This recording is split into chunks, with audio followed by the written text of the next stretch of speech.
Boa noite, meus irmãos, graça e paz, como vão? Estamos dando início agora a mais um culto. É muito bom ter vocês conosco. Ainda não podemos estar juntos, né? Mas graças a Deus a gente tem aí a internet para que a gente possa estar cultuando, louvando, orando, lendo a palavra de Deus, tendo um momento de mensagem, de reflexão. E muito bom que você está assistindo mais esse culto, está mais esse domingo com a gente. Né? Hoje vai ser um culto um pouco diferente, porque hoje ele vai ser conduzido todo pelos jovens, tá? E nós vamos estar juntos aí o culto todo. Né? Cada partezinha vai ter um jovem tomando conta aí desse culto. Eu vou começar o culto orando, né, pedindo para que Deus nos abençoe, para que Deus esteja conosco neste momento, que o culto possa ser uma bênção, que tudo possa correr segundo a vontade de Deus. Né? Então, vou estar fazendo uma oração e peço que os irmãos me acompanhem daí de casa. Senhor Deus, obrigado, Senhor, por mais um domingo, obrigado por mais um dia, ó Pai, que o Senhor está conosco, que o Senhor nos abençoou, mais uma semana se passou, ó Pai. Obrigado que o Senhor nos manteve firme, o Senhor nos deu saúde, o Senhor nos protegeu e nada tem nos faltado, ó Pai. Eu quero em especial, Senhor, neste momento pedir, ó Pai, por este culto. Quero pedir para que o Senhor esteja conosco, esteja trabalhando em cada coração, que cada versículo lido, cada oração, cada louvor, ó Pai, e que a mensagem também venha trabalhar nos nossos corações segundo a sua vontade, ó Pai. Esteja conosco e nos abençoe. Em nome de Jesus, amém. Irmãos, para dar início ao nosso culto, eu gostaria de fazer uma leitura bíblica. Né? Eu vou ler um texto que está lá em 1 Pedro, capítulo 2, versículo 21. Aqueles que puderem, se quiserem marcar e depois ler ou acompanhar aí na sua casa, eu vou estar fazendo essa leitura. Tá? O versículo diz o seguinte. Só lembrando, 1 Pedro, capítulo 2, versículo 21. Porquanto para isto mesmo fostes chamados, pois que também Cristo sofreu em vosso lugar, deixando-vos exemplo para seguirdes os seus passos. Então, Cristo é o nosso maior exemplo. Ele é quem nós devemos nos inspirar para termos uma vida correta, uma vida digna de um cristão. E é este Cristo que veio e nos deu exemplo, que hoje está conosco, que em momentos difíceis, de crise, dificuldades e incertezas, nos acompanha. É Ele que está ao nosso lado e que está sempre conosco. Então, irmãos, que Deus abençoe sua palavra, que nós tenhamos um ótimo culto e que Deus abençoe a todos. Muito bom vocês estarem aqui conosco. Fiquem com Deus e bom culto.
meu abrigo. Quando o mar se agitar, confiarei em Ti, Senhor. E se a terra se abrir, confiarei em Ti, Senhor Deus. Quando o mar se agitar, confiarei em Ti, Senhor. E se a terra se abrir, confiarei em Ti, meu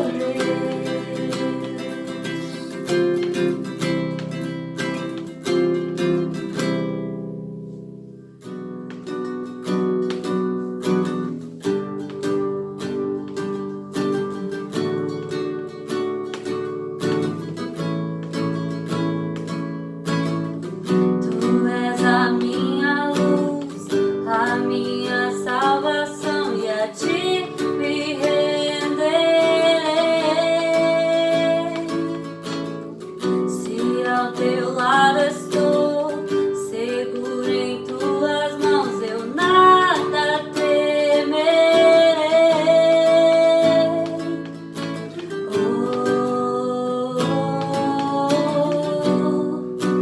Tu és santo, ó Senhor.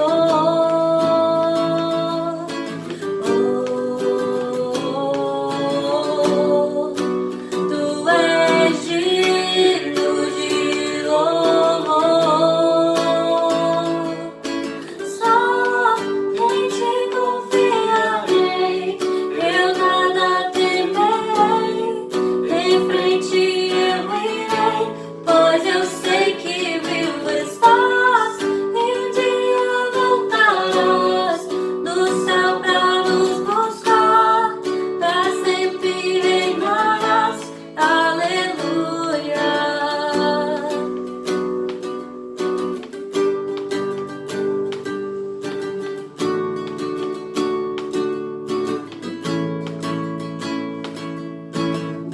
Tu és a minha luz, a minha salvação, e a Ti me renderei. Se ao Teu lado estou, seguro em Tuas mãos, eu nada temerei.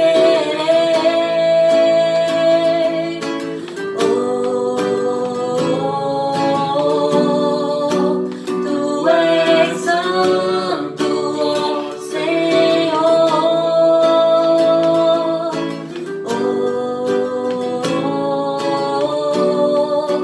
Tu és digno de louvor.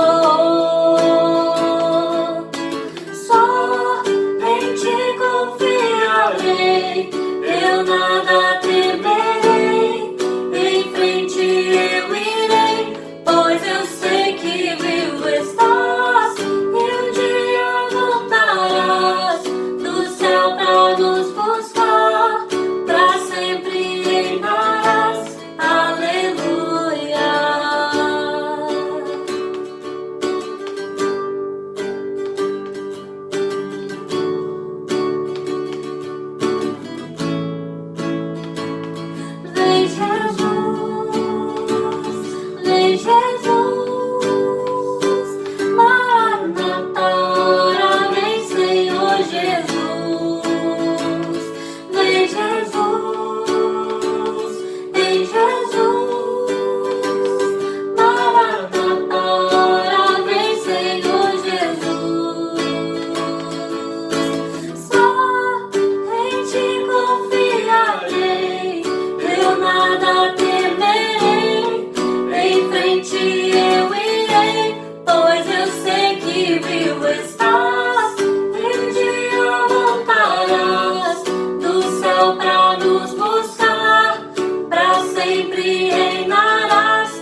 muito obrigada, Pai, porque o Senhor nos ama, porque o Senhor nos dá essa paz, Deus, que não podemos encontrar em outro lugar, Deus. Que o Senhor nos dá esperança, Deus. Que o Senhor nos diz que a gente pode confiar em Ti, Deus. Que a gente pode ter fé em Ti, Deus. Que a gente pode ficar tranquilo, que o Senhor está no controle, Pai. Que bom, Deus, que a gente pode saber disso, que a gente pode experimentar, Deus, dessa esperança, desse amor e saber, Deus, que o Senhor está conosco em todos os momentos, sendo eles difíceis ou não. Que o Senhor possa dar paz a cada coração, que o Senhor possa acrescentar em nós, Deus, o Teu amor, Deus, a Tua bondade, a Tua paciência, Deus. E faz de nós, Deus, mais parecidos contigo. Eu oro em nome de Jesus. Amém. Amém. Irmãos, nesse momento nós vamos estar fazendo uma leitura bíblica, né? Nós sabemos que vivemos momentos que não são fáceis, vivemos momentos de incerteza, por vezes podemos até ficar um pouco com medo, mas nós temos uma fé e sabemos em quem acreditamos. E a palavra de Deus é o que nos mantém firmes, é o que nos dá força nesses momentos, né? Então nós jovens gostaríamos de deixar alguns versículos para os irmãos. Nós estaremos lendo Hebreus 4, de 14 a 16 e Provérbios 14, versículos 26 e 27. Eu estarei começando e todos os jovens estarão lendo um. Então, começando em Hebreus 4, o versículo 14 vai dizer: Tendo, pois, a Jesus, o Filho de Deus, como grande sumo sacerdote, que penetrou os céus, conservemos firmes a nossa confissão. Pois não temos um sumo sacerdote que não possa compadecer-se das nossas fraquezas, mas sim alguém que, como nós, passou por todo tipo de tentação, porém sem pecado. Assim, aproximemo-nos do trono da graça com toda a confiança, a fim de recebermos misericórdias e encontrarmos graça que nos ajude nos momentos da necessidade. Hebreus 14, 26. No temor do Senhor tem o homem forte amparo, e isso é refúgio para os seus filhos. O temor do Senhor é fonte de vida e afasta as armadilhas da morte. Nós devemos confiar e nos apegar ao Senhor, porque é Ele quem nos guarda, é Ele quem nos protege e nos ajuda nos nossos momentos de dificuldade. Com esses versículos nós encerramos os momentos de leitura e nós desejamos uma boa noite a todos. Boa noite, irmãos. Que a graça e a paz do nosso Senhor Jesus esteja com todos. Que saudade de vocês, que saudade das crianças. Mas se Deus quiser, logo, logo estaremos juntos para louvar e engrandecer o nome do nosso Deus. E agora, vamos para a historinha de hoje. E a nossa história vai ser sobre a Arca de Noé. Noé era um homem fiel, obediente, e ele amava muito a Deus. E ele e sua família viviam em um tempo em que todos desobedeciam a Deus, e isso deixava Deus muito triste. Certo dia, Deus chamou Noé e ele estava muito bravo e disse: As pessoas encheram este mundo de violência. Vou destruir todos e todas as coisas. Façam uma arca para você, que eu vou mandar um dilúvio. A arca é um barco grande e ela tinha o comprimento de 1,5 campo de futebol, a largura de 2 campos de futebol e a altura de um prédio de 5 andares. Noé e sua família trabalharam muito porque a arca era enorme. Depois de um tempo, quando tudo estava pronto, Deus disse: Ponha sua família dentro da arca. Vou salvá-los, porque vocês me obedecem. Ponha também animais, machos e fêmeas, 2 a 2 de cada espécie. E aqueles que eram meio grandinhos, Noé deu uma forcinha. E assim os animais foram chegando, foram entrando, e quando todos estavam dentro da arca, Deus fechou a porta e então choveu, choveu, choveu. Eles ficaram ali por mais de um mês. até que ouviram que a chuva tinha parado. E Noé todos os dias cuidavam dos animais. Certo dia, Noé soltou uma pomba. Quando ela voltou, ele sabia que não tinha encontrado nenhuma terra seca. Uma semana depois, ele soltou a pomba novamente. E ela voltou com uma folha no bico. Algum tempo depois, na próxima vez em que ele soltou a pomba, ela não voltou mais. A terra estava seca e Deus disse que podíamos sair da arca. E a primeira coisa que fizemos foi adorar a Deus, louvar o nome dele, porque nós estávamos muito felizes. E quando olhamos para o céu, vimos um enorme e lindo arco-íris. Então, Deus fez esse arco-íris e nos disse: este arco-íris é uma lembrança para vocês de que nunca mais vou destruir a terra com um dilúvio. E Noé e sua família ficaram felizes e sempre louvando e engrandecendo o nome de Deus.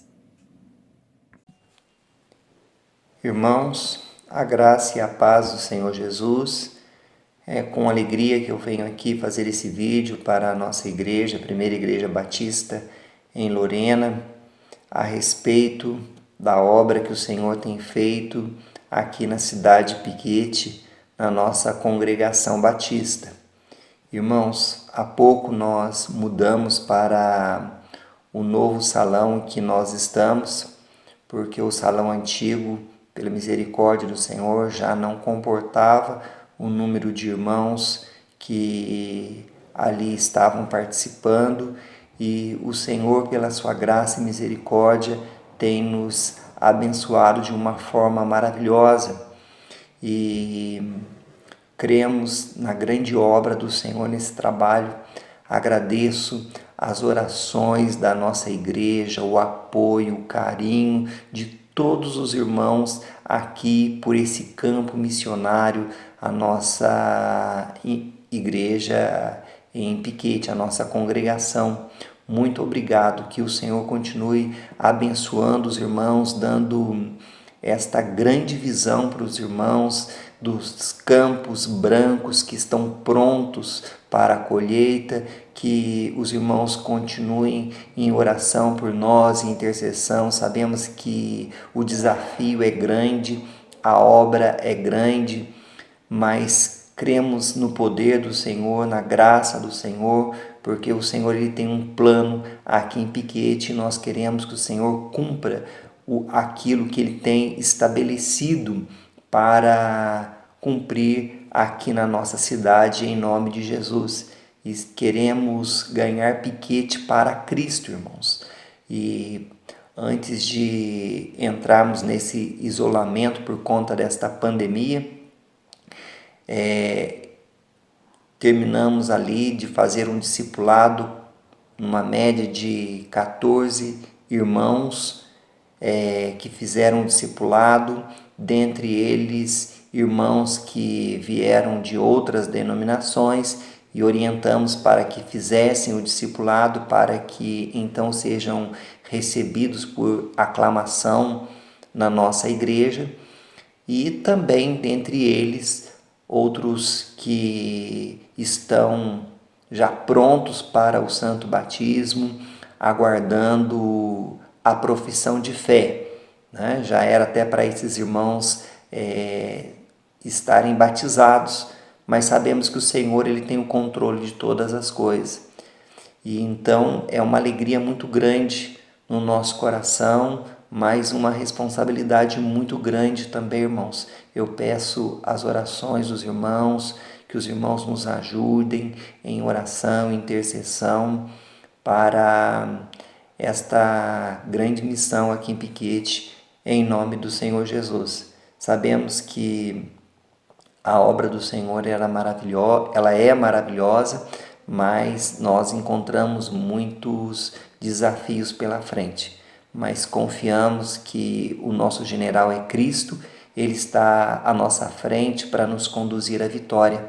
Esta obra, ela nasceu no coração do Senhor e o Senhor continuará à frente dela, porque esta obra não pertence a mim e a nenhum outro pastor ou algum outro homem, mas ela pertence ao sumo pastor, nosso Senhor e Salvador Jesus Cristo.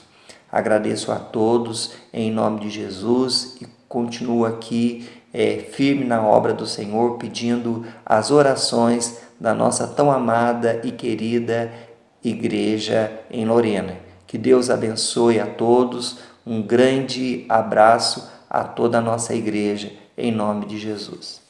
Boa noite, irmãos, graça e paz, tudo bem?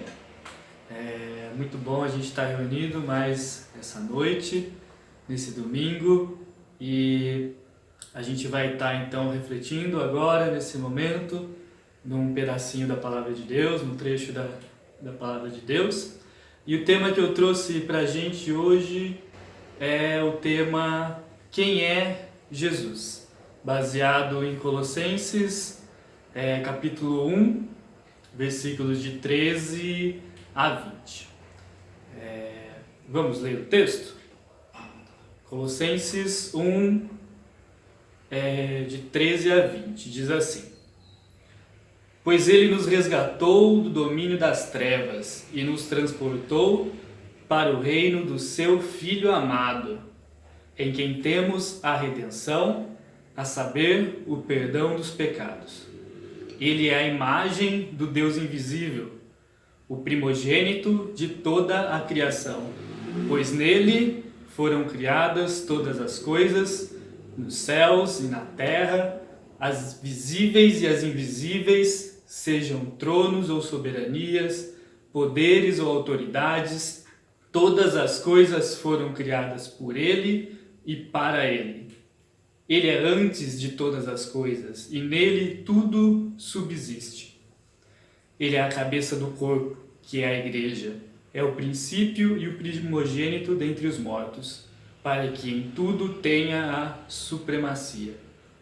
Pois foi do agrado de Deus que nele habitasse toda a plenitude, e por meio dele reconciliasse consigo todas as coisas, tanto as que estão na terra quanto as que estão no céu, estabelecendo a paz pelo seu sangue derramado na cruz. Amém? Vamos orar para a gente começar a nossa meditação? Senhor nosso Deus, nosso Pai, somos gratos a Ti, Senhor Deus, por esse dia que o Senhor nos dá. E Deus, nós entregamos a Ti esse momento que vamos estar estudando a Tua Palavra, Senhor Deus, que o Senhor possa nos abençoar agora e falar aos nossos corações, Senhor Deus. Nos ajuda a entender a Tua Palavra, Senhor Deus. Fala, Senhor Deus, através da minha vida, que seja o Senhor e não eu, Pai amado. Que o Senhor cresça e eu diminua. Em nome de Jesus. Amém. Amém, irmãos. Então, nesse texto que nós lemos de Colossenses 1, de 13 a 20, nós vamos meditar nesse tema. Quem é Jesus? E durante a semana, enquanto eu preparava essa mensagem, eu estava estudando teologia, e eu estava estudando um livro que chama A História do Cristianismo, e no capítulo que eu comecei a ler, o autor cita uma frase do Gandhi, que é o líder, que foi o líder da Índia, né? O Gandhi, ele diz assim, em uma frase, que para ele não importava se Jesus tivesse existido realmente, que o Sermão do Monte, mesmo Jesus nunca tendo existido, continuaria sendo uma grande verdade para ele.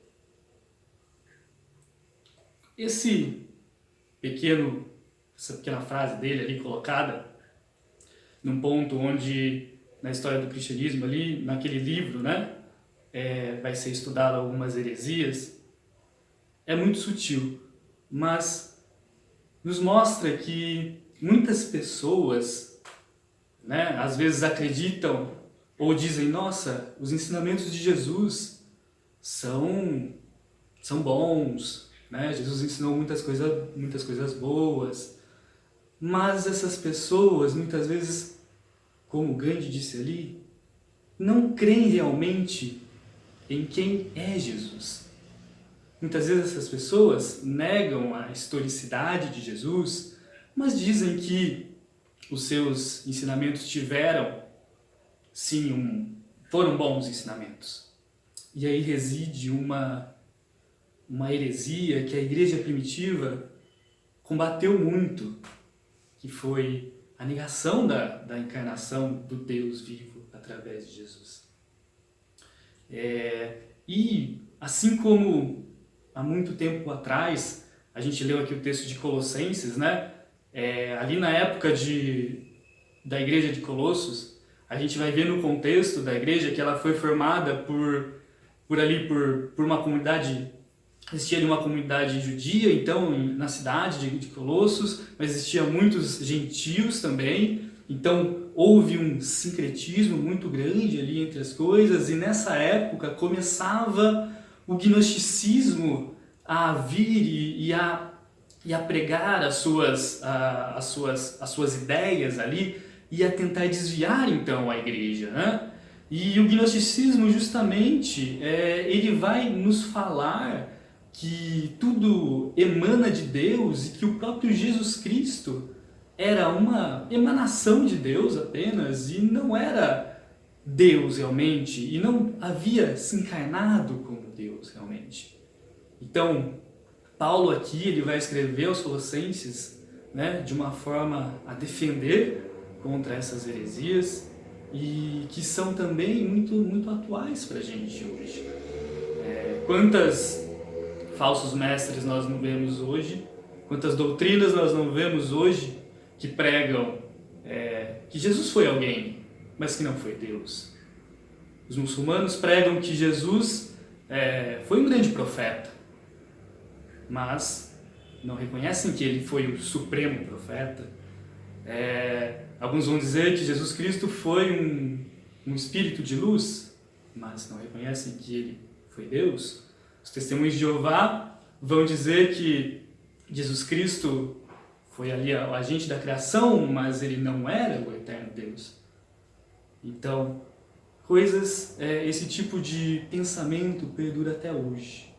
E através desse texto, então, nós vamos meditar em quem é Jesus e a importância de saber quem é Jesus para as nossas vidas. Então, como nós lemos o texto, o primeiro ponto que eu queria tratar nesse trecho de Colossenses 1, 13 a 14, é que Jesus Cristo foi quem te libertou. Jesus Cristo foi quem te redimiu. Isso está lá logo no começo, nos 2 primeiros versículos que a gente leu. Colossenses 1, 13 e 14. Vamos ver novamente. Colossenses 1, 13 e 14 diz assim: pois ele nos resgatou do domínio das trevas e nos transportou para o reino do seu Filho amado, em quem temos a redenção, a saber, o perdão dos pecados. Aqui nós vemos Paulo falando que existem 2 reinos, né? Eu frisei aqui nos slides que ele diz: resgatou do domínio das trevas, então um primeiro domínio, um primeiro reino de trevas, do qual nós fomos transportados para outro reino, o reino do Filho amado, o reino de Jesus. Isso foi feito através da nossa redenção. Quando Jesus pagou o preço pelo nosso pecado. Então nós vemos que Paulo aqui afirma que existem 2 reinos, e é importante nós sabermos e crermos que existem esses 2 reinos. É uma guerra, existe o diabo, existe as potestades, assim como existe o nosso Deus. E isso é uma guerra espiritual que existe. E primeiramente, então, Paulo diz aqui que todo homem naturalmente é dominado pelo reino das trevas. Todo homem, naturalmente, antes de conhecer a Jesus, estava preso no domínio das trevas. E então, Jesus nos resgata, paga o nosso preço, a nossa redenção e nos transporta para o reino do seu Filho amado, para o seu reino.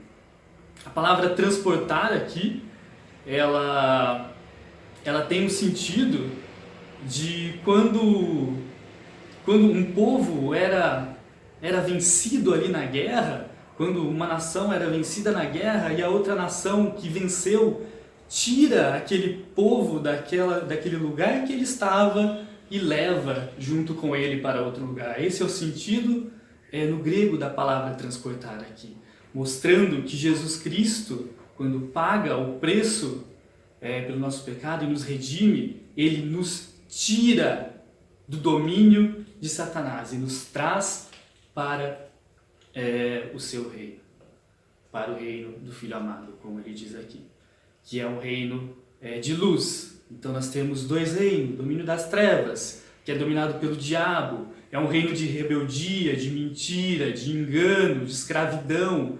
Então Jesus Cristo nos liberta desse domínio das trevas e nos transporta para o seu reino. O reino de Jesus é o reino de amor, de perdão, de liberdade. E o C.S. Lewis tem uma ilustração muito interessante sobre como isso funciona no cristianismo. Ele vai dizer assim: olha, o cristianismo é como, se você imaginar, fica até, para quem assiste muitos filmes, vai até ligar com algumas histórias. Ele diz assim, olha, o cristianismo é como a história de um rei. O cristianismo é a história de um rei legítimo que aportou em um território ocupado pelo inimigo e libertou o povo e o convocou para uma grande missão. Como assim, né? E ele explica ali no livro Cristianismo Puro e Simples. Você imagina que é como Deus criou tudo. Deus criou inclusive o diabo. E o diabo foi criado bom, mas o diabo se rebelou contra Deus. E então, quando o diabo se rebelou contra Deus, ele dominou, ele caiu, né? Ele foi lançado fora ali do céu, e é como se nós, seres humanos, então vivêssemos na parte do mundo que é dominada pelos rebeldes. Os rebeldes são o diabo e as suas potestades. E então Jesus Cristo, que é o Rei legítimo, aporta nesse mundo para libertar-nos do poder dos rebeldes, ali do inimigo, né? O C.S. Lewis faz essa comparação fictícia sobre o cristianismo, e Jesus ele então aporta que ele, que é o Rei legítimo, vem à Terra, se faz homem, paga o preço e nos resgata, nos tira dessa escravidão. Então o primeiro ponto que nós vemos aqui é justamente que Jesus Cristo é o nosso Redentor. Ele é o nosso Salvador. E saber então que Jesus Cristo é o nosso Redentor, o nosso Salvador, esse Rei legítimo, é o Rei sobre todas as coisas, nos leva nesses versículos a conhecer muito mais ainda o nosso Senhor Jesus Cristo, a conhecer o quão glorioso Ele é. Então Paulo continua nos versículos de 15 a 17, e no versículo 15 a 17, então, nós vamos ver o segundo ponto da nossa mensagem, que é: Jesus Cristo é Senhor sobre todas as coisas. Colossenses 1, 15 a 17, diz assim: Ele é a imagem do Deus vivo, o primogênito de toda a criação, pois nele foram criadas todas as coisas, nos céus e na terra, as visíveis e as invisíveis, sejam tronos ou soberanias, poderes ou autoridades, todas as coisas foram criadas por ele e para ele. Ele é antes de todas as coisas, e nele tudo subsiste. Jesus Cristo, no nosso segundo ponto, ele é Senhor sobre todas as coisas. Quem é Jesus, então? Ele é o nosso Redentor, o nosso Salvador, e ele é também Senhor sobre todas as coisas. E entrando aqui, então, mais profundamente nesse segundo ponto, nós vamos ver que Paulo diz que Jesus é muitas coisas. E a primeira coisa, dentro desse ponto, é que ele é a imagem do Deus invisível. O que significa dizer que Jesus Cristo é a imagem do Deus invisível? Quando nós vamos para o original, a palavra imagem aqui, no grego, é a palavra eikon, e ela tem o sentido de algo que é a revelação exata, o sentido de refletir exatamente a fonte da onde veio, não apenas uma mera semelhança, mas algo que foi extraído dali, exatamente como é, reflete exatamente a sua fonte. E o sentido dessa palavra aqui é diferente do sentido da imagem que o homem é de Deus na criação. Aqui é o sentido de que é uma imagem perfeita e exata de Deus. Não é uma imagem, não é uma mera semelhança. Jesus Cristo é Deus. Tudo que Deus é, Jesus é, porque Ele é a imagem perfeita do Pai. É isso que Paulo está dizendo aqui. Jesus Cristo é a imagem perfeita do Pai, e nós sabemos que Deus é Espírito. A Bíblia diz que Deus é Espírito, e por isso nós não podemos vê-lo. E nós sabemos, né, que esse é um anseio do homem. A gente vê em diversas religiões como é uma ansiedade por ver a Deus, cria-se imagens e imagens de Deus, de como seria. E Deus, então, Ele não deixa essa pergunta sem resposta. Ele se revela através de Jesus. E se nós queremos ver a Deus, nós devemos olhar para Jesus, porque Ele é a imagem do Pai. E Ele mesmo disse isso. Em João 14, de 8 a 9, quando Filipe diz para ele: Senhor, mostra-nos o Pai, e isso nos basta, Jesus respondeu: você não me conhece, Filipe? Mesmo depois de eu ter estado com vocês durante tanto tempo, quem me vê, vê o Pai. Como você pode dizer, mostra-nos o Pai? Jesus diz: quem vê a Ele vê o Pai, porque Ele é a imagem exata de Deus. E Jesus diz também em João 10,30, eu e o Pai somos um. E em Hebreus, capítulo 1, versículo 3, a primeira parte diz, o Filho é o resplendor da glória de Deus e a expressão exata do seu ser. Quando Paulo diz aqui que Jesus Cristo é a imagem de Deus, ele está nos falando que Jesus é a expressão exata de Deus. Se nós queremos ver a Deus, nós devemos olhar para Jesus. O reverendo Hernan Dias Lopes vai dizer que, numa comparação, que Jesus Cristo é a exegese de Deus. Exegese é aquilo que explica, que interpreta. Então Jesus Cristo é a interpretação de Deus. É Deus Deus que se fez carne. Em João 1,14 diz, aquele que é a palavra tornou-se carne e viveu entre nós. Vimos a sua glória, glória como do unigênito vindo do Pai, cheio de graça e de verdade. Em 1 João 1, versículos de 1 a 2 diz, o que era desde o princípio, o que ouvimos, o que vimos com os nossos olhos, o que contemplamos e as nossas mãos apalparam. Isto proclamamos a respeito da vida. A vida se manifestou, nós a vimos e dela testemunhamos. E proclamamos a vocês a vida eterna que está com o Pai e nos foi manifesta. 1 João 1, de 1 a 2 diz então que é aquilo que era desde o princípio, que nós ouvimos, contemplamos, as nossas mãos puderam então apalpar. através de Jesus. O Deus invisível se fez visível através de Jesus Cristo. Ele é a expressão exata de Deus, porque Ele é Deus. E o segundo ponto que Paulo fala aqui dentro de Jesus Cristo é o Senhor sobre todas as coisas. Primeiro é que Ele é a imagem do Deus invisível, e depois então Paulo diz que Ele é o primogênito de toda a criação. E o que significa então dizer que Jesus Cristo é o primogênito de toda a criação, se Ele não foi criado? Jesus Cristo é o primogênito de toda a criação. Quando nós falamos primogênito, a primeira coisa que vem nas nossas cabeças é o primeiro filho. Mas Jesus não foi criado. Jesus é o único, o unigênito Filho de Deus. A palavra primogênito aqui no grego, ela tem o sentido, segundo o reverendo Hernando Dias Lopes diz também, que é a palavra grego prototokos, e ela tem o sentido de um título de honra. Ela não se refere à natureza temporal do nascimento, de ter nascido primeiro na criação.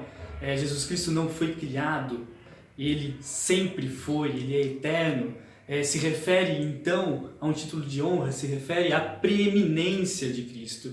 Significa que assim como o primeiro filho de uma família tem a preeminência naquela família, ele é herdeiro da família, ele carrega a supremacia da família, ele é a pessoa que vai desfrutar das coisas da família. Assim também Jesus Cristo tem a preeminência da criação. Ele é o herdeiro da criação. Não significa que ele foi criado, mas que ele é soberano sobre a criação. Ele tem a supremacia sobre a criação. Hebreus 1, de 1 a 2, vai nos dizer exatamente isso. Há muito tempo Deus falou muitas vezes e de várias maneiras aos nossos antepassados, por meio dos profetas, mas nesses últimos dias falou-nos por meio do Filho, a quem constituiu herdeiro de todas as coisas e por meio de quem fez o universo. Foi por meio de Jesus Cristo que Deus fez o universo e Ele constituiu Jesus Cristo herdeiro de todas as coisas. Então Jesus Cristo é o primogênito da criação e com isso Ele tem a supremacia sobre todas as coisas. Ele é dono de todas as coisas, porque Ele foi feito herdeiro de todas as coisas. E na continuação então do nosso texto, nós vimos que Jesus Cristo é a imagem do Deus invisível. Ele é o primogênito de toda a criação. E ainda dentro desse ponto que Jesus Cristo é o Senhor sobre todas as coisas.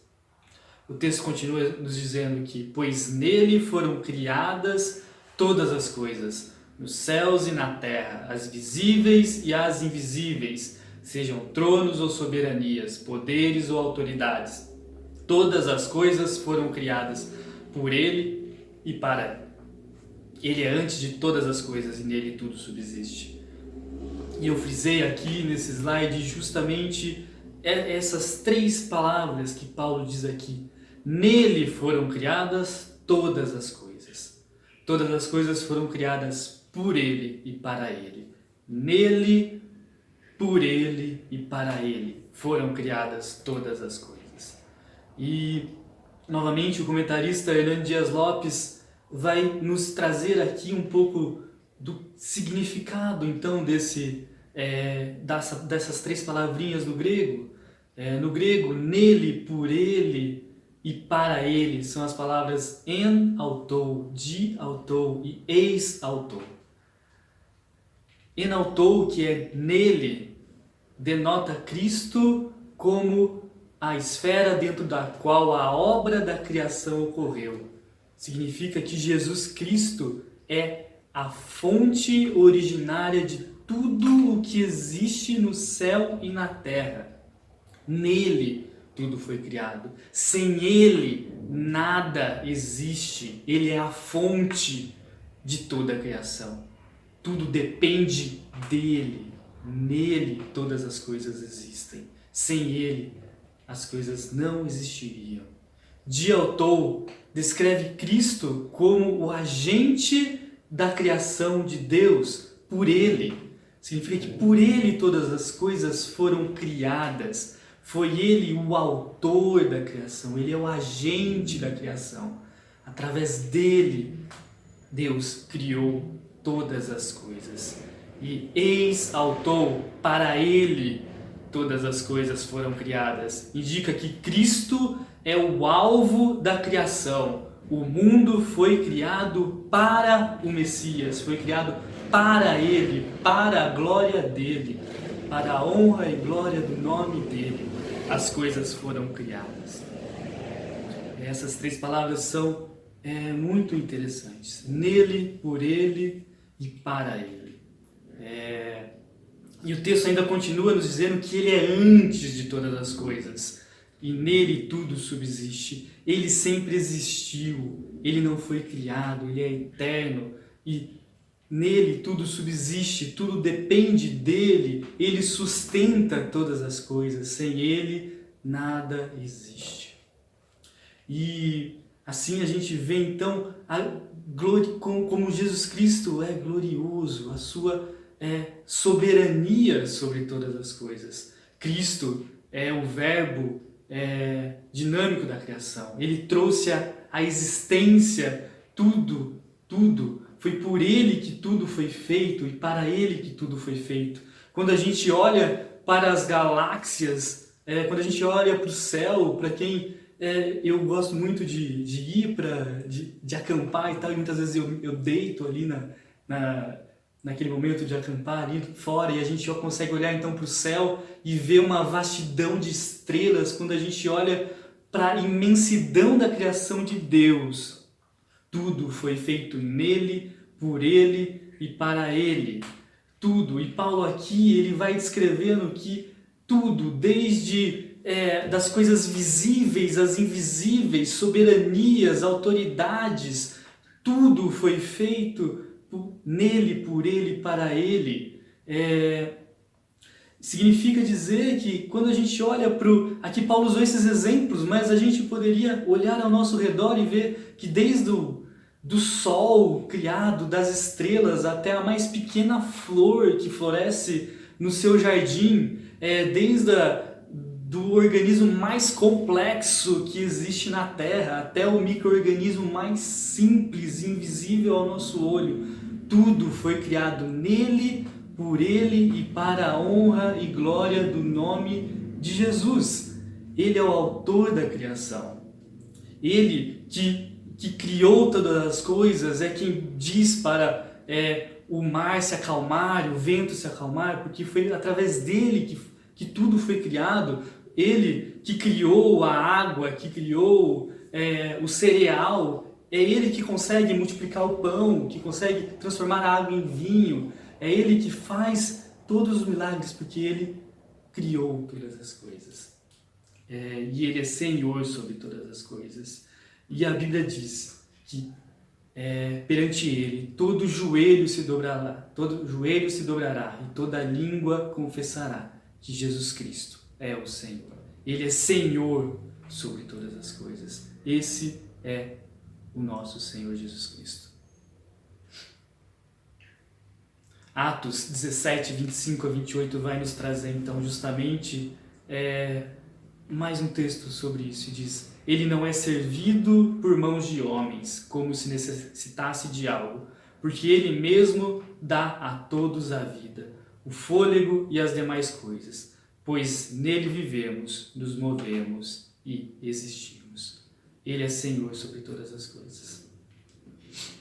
E com isso, eu te pergunto, Ele é Senhor da sua vida? Esse Jesus que é seu Redentor, que é a imagem de Deus, que é o primogênito da criação, no qual todas as coisas foram criadas nele, por ele, para ele. Ele é Senhor da sua vida? Ou você insiste em governar a sua própria vida, sendo você nada perante todas essas coisas. Jesus Cristo é o Senhor da sua vida. E como saber de tudo isso, então, sobre o nosso Senhor Jesus influencia a nossa vida?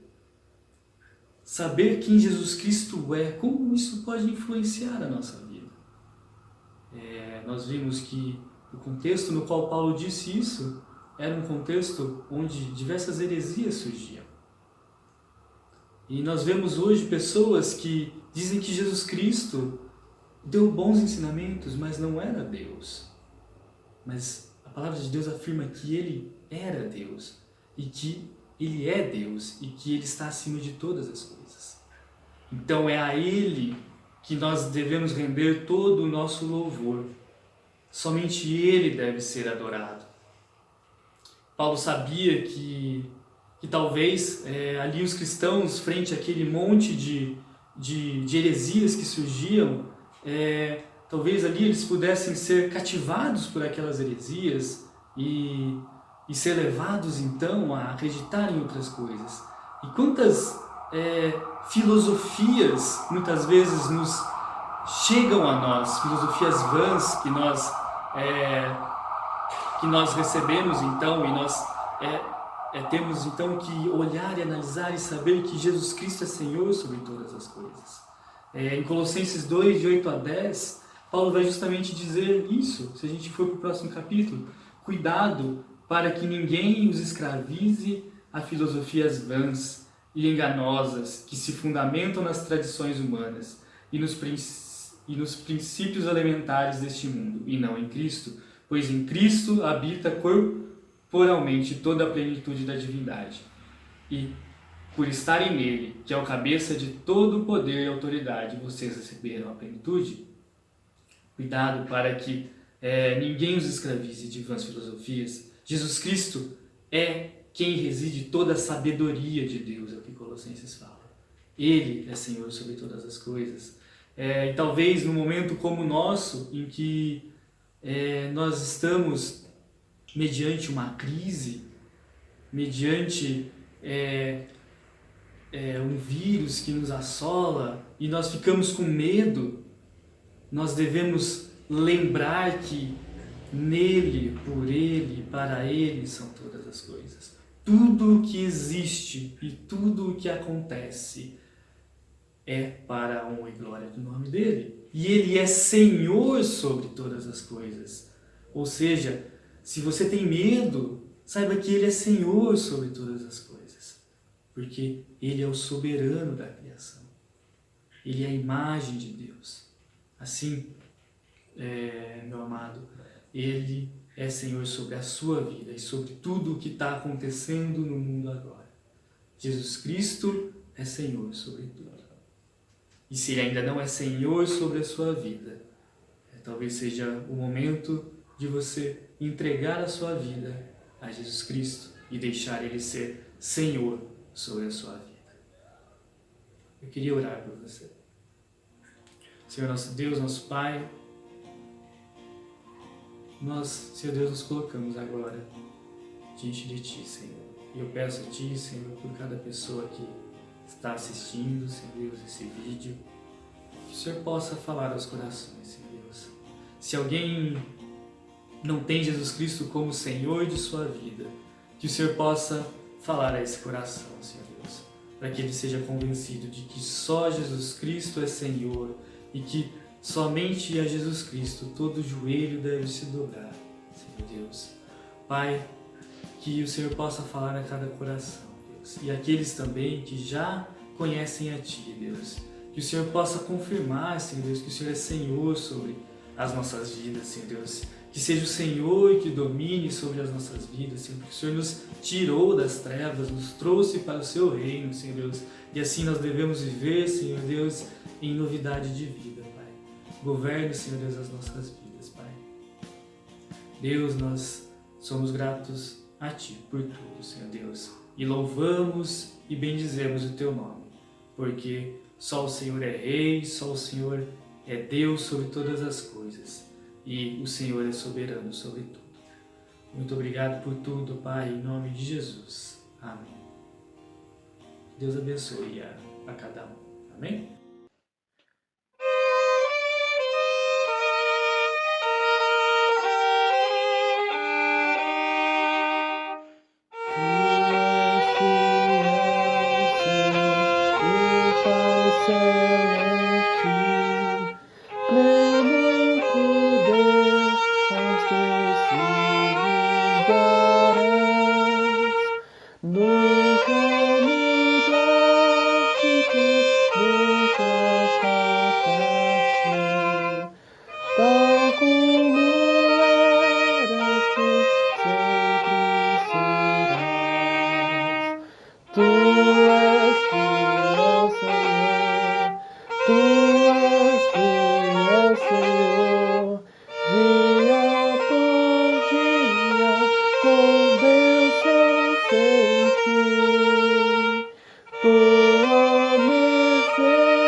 Pra tua frente, que o vento sopre em teu rosto, que o sol resplandeça em tua face, que a chuva caia suave em teus campos, e mesmo ao se levantar sozinho, que